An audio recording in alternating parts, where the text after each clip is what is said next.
Я ласкал твою шейку ногтиком, поливал твое тельце дождиком. Я кормил тебя десертом с вилочки. Я заштопал на твоем белье все дырочки. Ну а ты кинула, ты кинула. So many liberal pundits are so confident that Donald Trump is going to lose because apparently Americans are just so tired of Trump's incompetence when it comes to coronavirus. His downplaying of the virus, of the pandemic, is just tiresome to so many Americans. Plus his xenophobic attitude, his pompousness, his obnoxiousness, all of it is just so ugly to the American people. And the American people are smart enough to know that Trump is just not the right choice for them. How come they didn't know that when Trump first ran in 2016? How come that wasn't the case in Trump's first election? How come that wasn't the case apparently when Trump first campaigned? This is why I say these arguments, they just don't make any sense. They don't make any damn sense. But then you have the polls, the beloved polls, the holy polls. And the polls tell us that Donald Trump's gonna lose. You see, Biden is just beating Trump and Trump is trailing behind. And they love to use this terminology, trailing behind. He's just behind Biden. Trump is right behind him. You see, the polls tell us that Trump's gonna lose.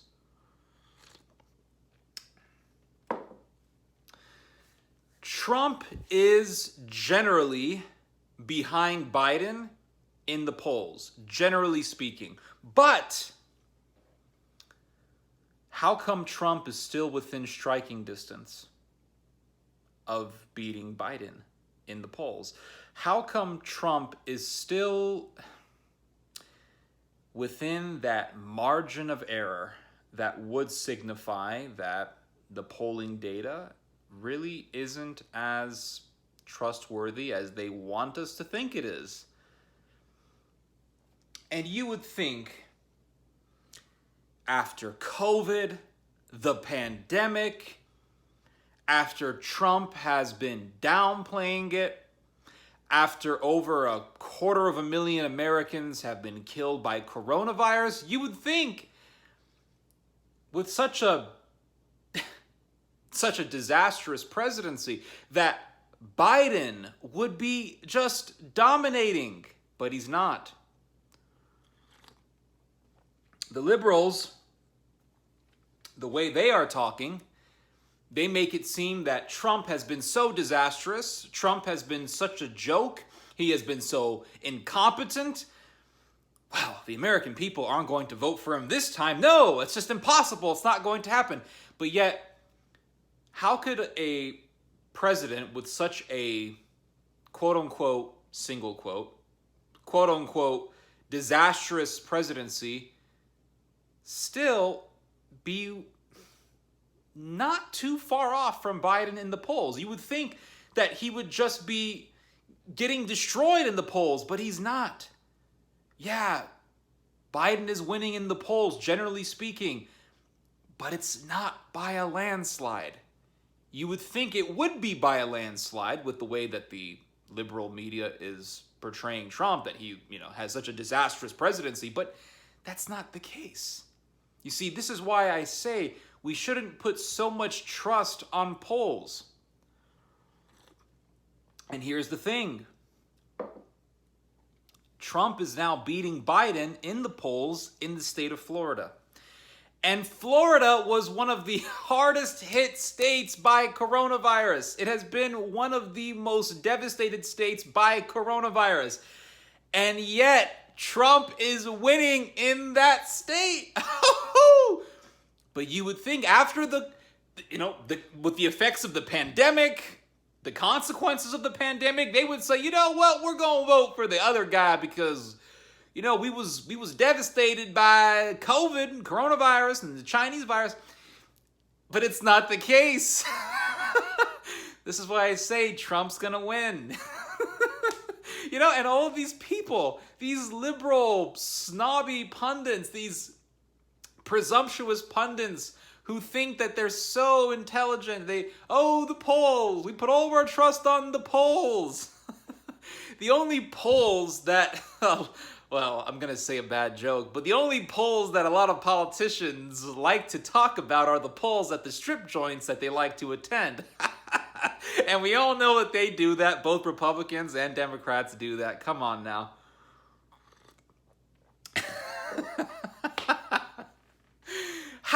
It's like, how could Biden be, how could he be so victorious in the polls that he's losing in Florida?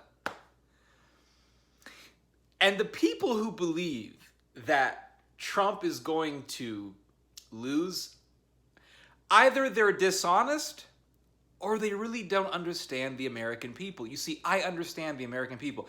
One thing that I've noticed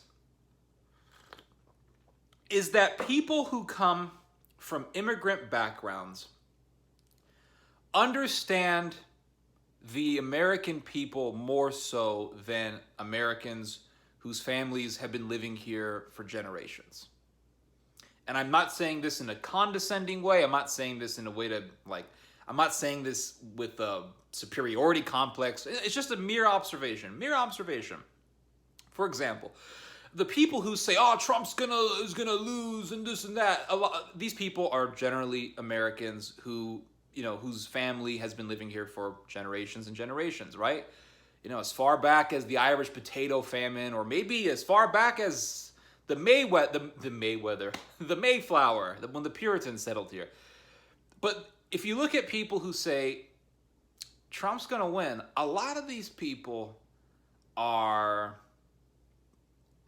either not American or they come from immigrant backgrounds. So like today, for example, I was watching some Australian political commentators, and they were saying, look, it's obvious that Trump's going to win. Well, if I were Biden's advisors, there's no way in the world I would let him near Trump. You wouldn't let him debate Trump in a million years. Look, what's he got to gain? Okay, he'll get some flack for not being on the stage with Trump. But quite frankly, mate, he doesn't know where he is. How can you put him up there for an hour against Trump? Trump will murder him. And then there is another political commentator. He is very well known in the subject of predicting presidential elections, and he's German. His name is Helmut something. I don't remember his last name. Welcome back. A 2020 landslide. One predictor of elections saying that with near certainty that President Trump will be reelected in a landslide. According to my next guest, the president has a 91% chance of beating Joe Biden in November. He has a track record for correctly calling elections, including President Trump's 2016 victory. Joining me right now is Professor Helmut Norpoth. Professor, it's great to have you this morning. But he's German. He's been living in the United States for a long time, but he understands what's up. He understands the American people, obviously more so than all these liberal pundits. It's just so hilarious how after so many elections, you would think these commentators would have already picked up by now how Americans think. For one, people say, the coronavirus is going to help Trump lose. Think about it this way.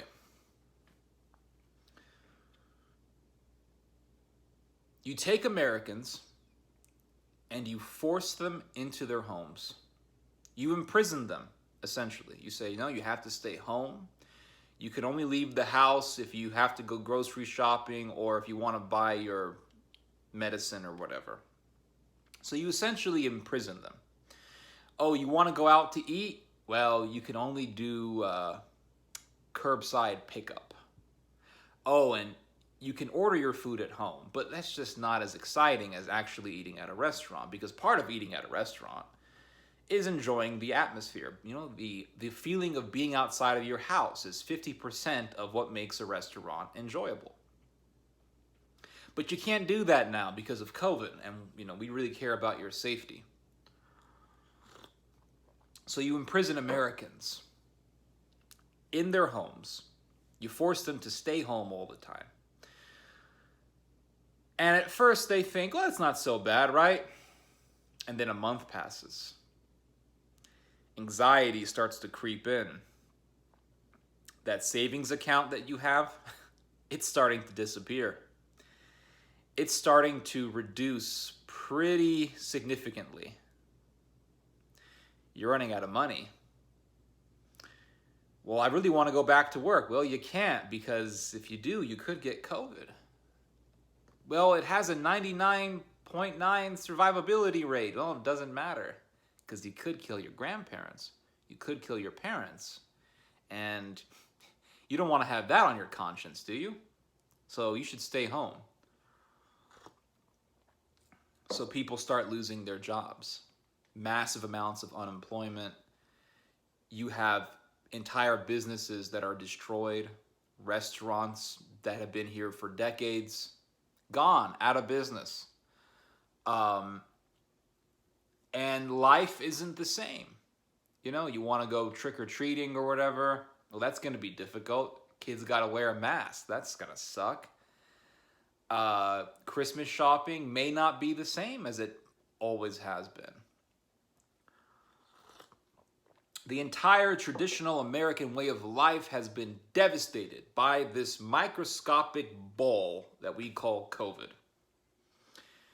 And you really start getting so depressed and filled with anxiety, frustrated, exasperated, filled with tension, that all you want is for the COVID crisis to be over. But how can it be over? You have to have a cure for COVID.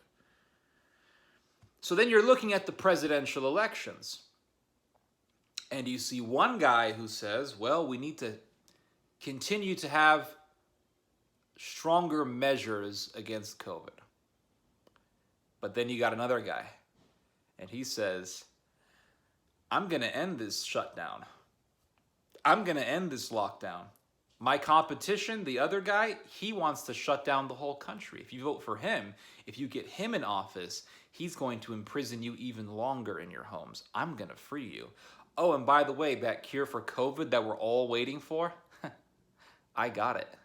I took it because I got coronavirus and it cured me. The medicine cured me. Medicine made by Regeneron. Yeah.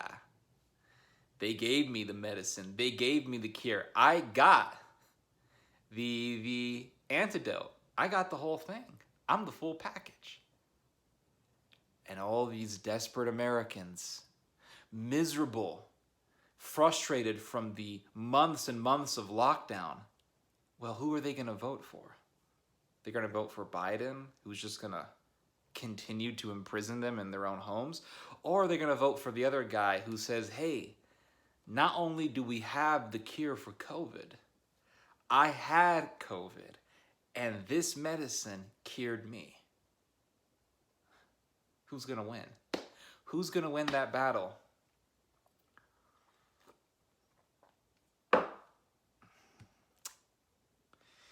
And the people in Florida, well, to them, the whole COVID thing isn't really going to change their minds because, hey, Trump's got the cure. And Trump obviously was trying to fight coronavirus. That's why he banned travel from China. That's why he banned travel from the European Union. No matter what you say, no matter what happens, people have fixated their minds on a particular narrative and they're going to stick with it. What is the narrative against Trump? That Trump doesn't care about coronavirus, that because of Trump, over 250,000 Americans have been killed by COVID. Trump is an evil, malicious president who's a threat to our democracy and a threat to the general health of the population. That's the narrative against Trump. And liberal voters are going to hold on to that narrative, no matter what. Trump could have the cure. People who hate Trump are still going to find reasons to hate him. You guys heard Kamala Harris in her debate with Mike Pence. What did she say? If Fauci gives us the vaccine, if the CDC introduces to us a vaccine, I'll be the first one to take it. But if Trump introduces to us a vaccine, then I won't take it. Well, it was a very stupid thing to say, because if the Trump administration introduces a vaccine, that vaccine is going to be approved by the medical authorities. So it was very foolish for her to say that, but nonetheless, her statement reflected a particular sentiment. It reflected the general political atmosphere of the country, that people are gripping onto their narrative. Now, what's the narrative in favor for Donald Trump? The narrative in favor for Donald Trump is, well, Trump simply wants to get Americans back to work, doesn't want to see Americans unemployed, doesn't want to see the American economy get destroyed or get ruined or diminished. This has been the pro-Trump narrative since March. This has been the pro-Trump narrative, well, maybe not since March, but definitely since Americans began to get frustrated due to the lockdown, probably since April. This has been the narrative for a long time, for months and months. They're going to shut the economy down. The Democrats want to destroy the economy. They're going to destroy our jobs. They're going to destroy our employment rate. And Trump had high levels of employment, and it got hurt because of COVID. You can't blame Trump for that. Also, Trump did indeed try to prevent the pandemic from destroying the United States or from devastating the United States. He banned travel from China. He banned travel from the European Union. Oh, the Democrats, they bashed Trump for that. They called him a racist and a xenophobe. They called him anti-Chinese. That's the narrative that's in favor for Trump, and people who favor Trump are still holding to that narrative no matter what you tell them.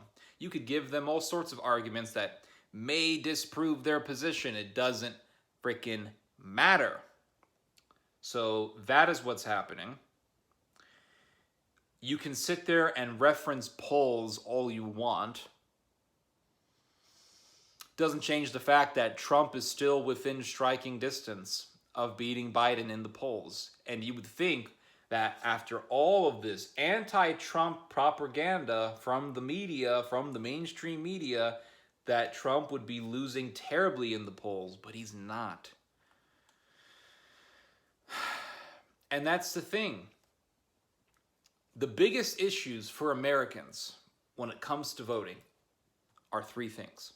They are three issues that Americans focus on more than anything when it comes to their vote: the economy, health, and national security. And they're not necessarily in that order, although I would say, generally speaking, employment and health come before national security, unless we have a situation like we did in the last election with ISIS. Because if anything, ISIS pretty much got Trump elected. That and the Ferguson riots. And that's another thing. What do we have in our current situation that connects with those three issues? Health, we got coronavirus. Now, the left is going to claim, like they already are, that Trump has been terrible with coronavirus. Again, the pro-Trump narrative says otherwise, and people are holding to that narrative. Secondly, national security. Well, we're not really talking about terrorism,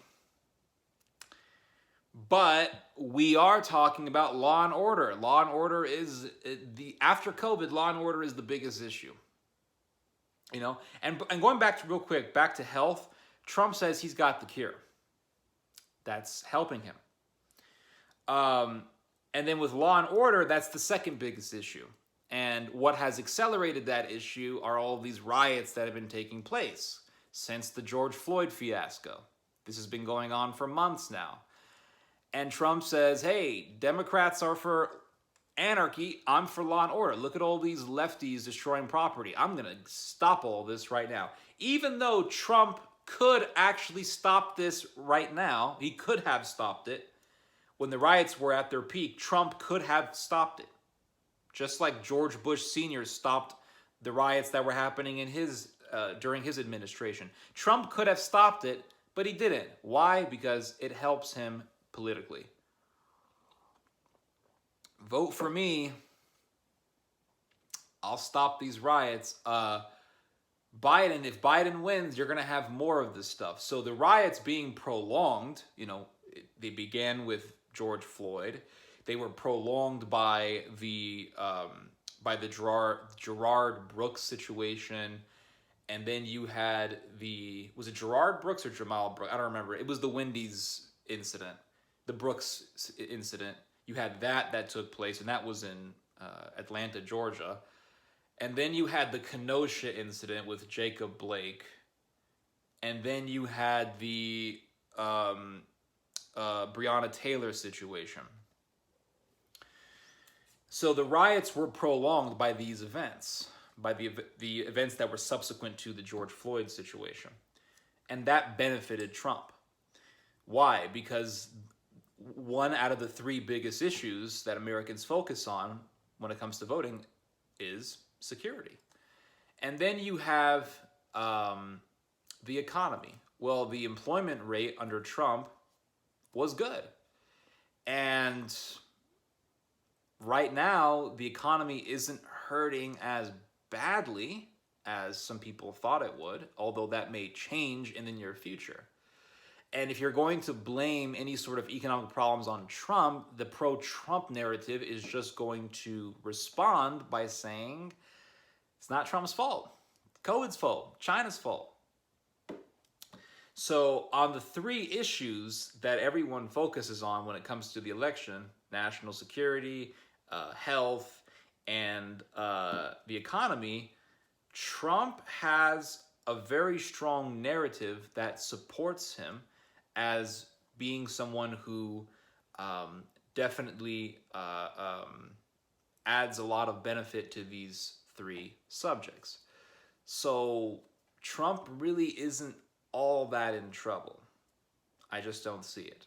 That's my political observation. I could be wrong. If I do end up being wrong in my predictions, I'll admit that I was wrong and that I really need to relook what I think in regards to Americans and voting. But if I'm right, then I'm going to continue on this form of analyzation that I have. Anyway, hope you guys have learned something from this video. You guys just heard some theology. God bless.